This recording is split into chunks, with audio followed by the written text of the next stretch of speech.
The film begins and we are shown a forest. Here some men are cutting down trees. They're currently clearing the southern part of the forest. Everything goes as normal throughout the day, but as evening falls, one of their companions suddenly disappears. The supervisor tries to contact their supervisor, but receives no response. So he goes into the forest alone, which proves to be his biggest mistake, as a dangerous creature appears shortly thereafter, attacks him, and kills him. The scene then shifts to a location not far from the forest, where we see the town's sheriff, Paul, the main character of the story. He's sitting alone in a park, looking quite dejected and sad. We then see a horse owner who owned 13 horses, but only had 12. One horse was missing. To find his horse, the man enlists the help of Paul and his fellow detective, named Donnie. During the investigation, they both speculate that the horse might have escaped after seeing the gate open. Therefore, they take the case lightly and leave. Paul goes straight from there to his son. Paul's wife lives separately at her mother's house for some reason. Paul takes his son home and begins cooking dinner. Meanwhile, his son innocently asks Paul, "Dad, when will Mom be with you?" Paul sadly replies, "It'll take time for both of us." While they're still talking, Paul senses someone in the house. When Paul goes to check, no one is there. Unperturbed, he puts his son to sleep and goes to sleep himself. The next morning, when Donnie arrives at Paul's house, he notices animal footprints outside. This leaves Paul quite confused. When they follow the footprints, they find them stretching across the road and leading straight into the woods. When the two go into the forest, they find some strange footprints there too. Paul inquires about this with the forest department, the forest officials who monitor the forest. The forest department tells him that they neither know anything about this animal, nor have they ever heard of it. These footprints become a mystery, with no solution or explanation. This frightens the townspeople. They try hard to find out about this animal, but find nothing. Finally, he allays their fears by telling them that it was just a joke. Next, we see Paul talking to the church priest. The priest tells him that his dog has suddenly disappeared. This means that there were reports of another animal going missing. Therefore, the father must have filed a report about its disappearance. Meanwhile, we see Donnie, who was in Paul's cabin at that time. Donnie takes out a photo of a child from Paul's drawer and starts looking at it intently. This child was actually Paul's, a fact he never told Donnie.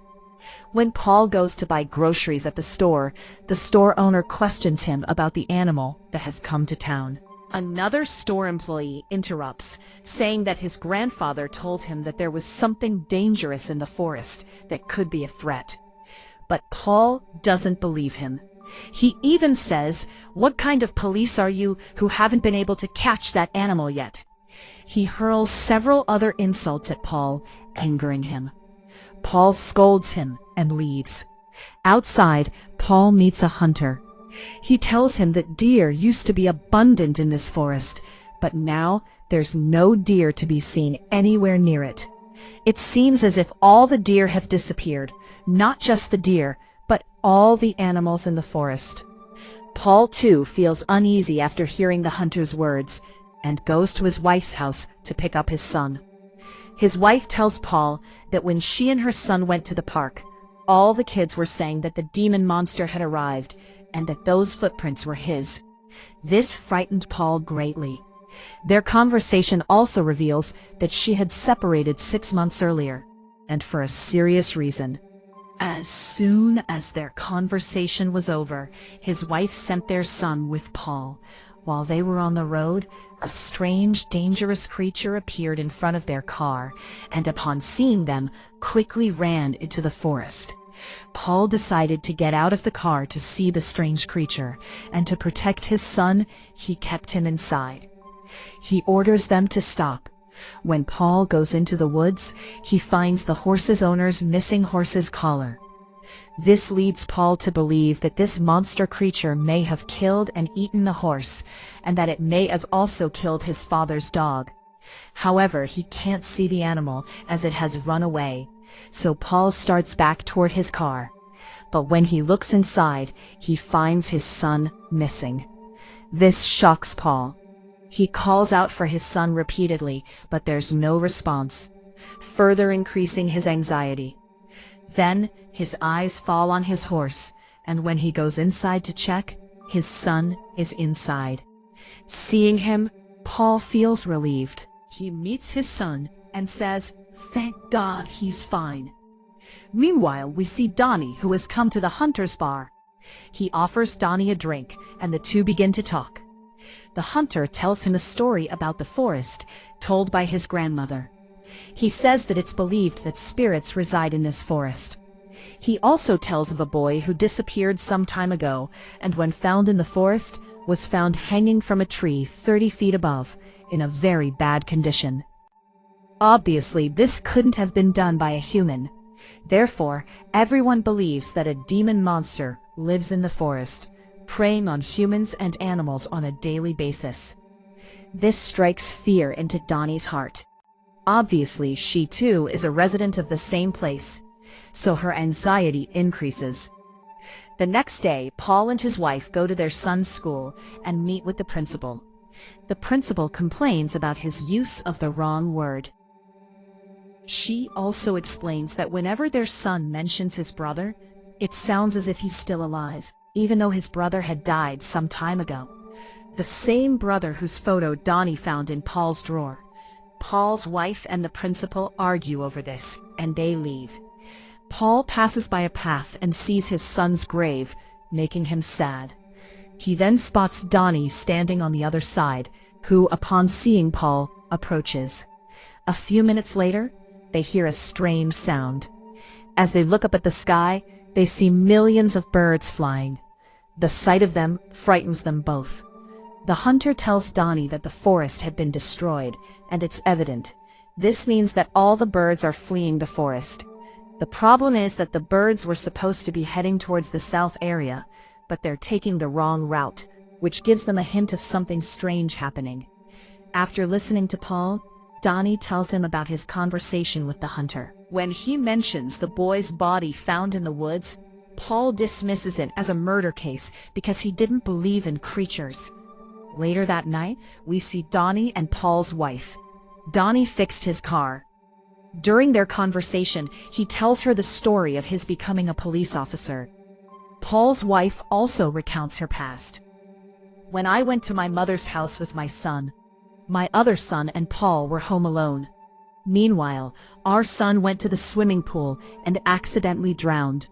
I distanced myself from Paul, believing he wasn't a responsible father to care for his children. That same night, Paul receives a call from the horse owner. So he goes to the man's house with Tony. The man was very nervous. He tells them that someone was banging on his door loudly last night. Its voice doesn't sound human at all. So he asks Paul and Donnie to join him in searching for that person or thing, whatever it is. But Paul dismisses it as a child's prank. Paul goes inside the shed alone and sees a strange creature that has escaped him in the woods before. Similarly, it escapes Paul again today. The next morning, Paul and Donnie return to the hunter's barn, where they find the creature's footprints again. Paul considers the footprints as evidence and tries to find out about them, as he had never seen such a creature before. Then, when Paul is with his family, his son says, "I want to live with you both." Paul asks him a little, and time tells him to wait. That night, while Paul was driving home, he spotted a dead deer on the road. When Paul got out of the car to check it, a dangerous creature attacked him, knocking him down. Fortunately, he was unharmed. He quickly got back in the car and drove home. The next day, we see Paul and Donnie together again at a bar. Paul tells Donnie about last night's incident.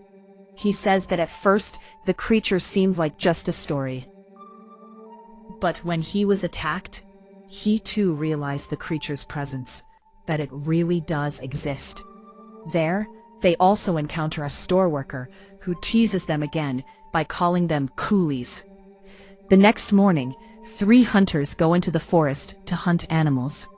Unaware that the creature is watching them, the 3 of them viciously attack each one of them, one by one, as soon as it finds an opportunity. Sometime later, Paul passes through the forest and suddenly remembers his son. He behaves strangely, calling out for him. Hearing Paul's voice, a hunter who is seriously injured comes to him. Paul takes him with him to help and inquires. The hunter tells him everything that happened in the forest. Hearing this, Paul also understands that the forest has become very dangerous and the creatures there are very cunning and dangerous. Just then, the hunter, his companion, calls Paul and tells him to hurry to the forest. When Paul reaches the forest, he sees the bodies of the 2 remaining hunters hanging from a tree, who were brutally killed. Seeing this, Paul orders everyone to leave the forest and personally calls the forest department team to arrive. The evening weather turns icy, causing everyone in the town to stay indoors, and the entire town becomes deserted. When Tony visits Paul at his house, Paul shows him a report and tells him that a team has disappeared. It was actually the same woodcutters shown at the beginning of the film.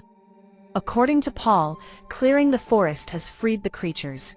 The store boy then comes to Paul's house and shows him a video in which a creature is clearly seen running and suddenly disappearing. After everyone leaves, Paul hears his son screaming because the creature has come to their house, which is terrifying. Paul quickly locks his son in the bathroom and calls Donnie for help. He soon arrives. Donnie tries desperately to catch the creature, but to no avail. Now, with the lives of the townspeople also in danger, Paul and Donnie take everyone to the church to keep them safe. However, numerous creatures have also appeared outside the church and begin roaring terribly. Paul sends everyone to the basement and, along with Donnie, goes to confront the creatures. Meanwhile, a creature injures Donnie. However, he also shoots the creature in the shoulder, wounding it. But before the creature can kill Donnie, Paul arrives and shoots it dead. After a while, everyone emerges from the basement, overjoyed, thinking the danger has passed. But then, Donnie and Paul notice a shocking and alarming fact. The creature's wounds are healing on their own, indicating that it will recover and return to life. This leads them to believe that this is no ordinary creature, but a demon creature possessed by a terrifying evil spirit, and that there are countless creatures like it.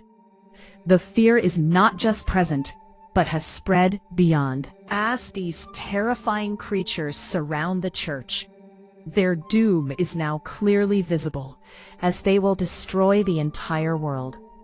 They will spare no one, humans or animals, and the film concludes with this horrific ending.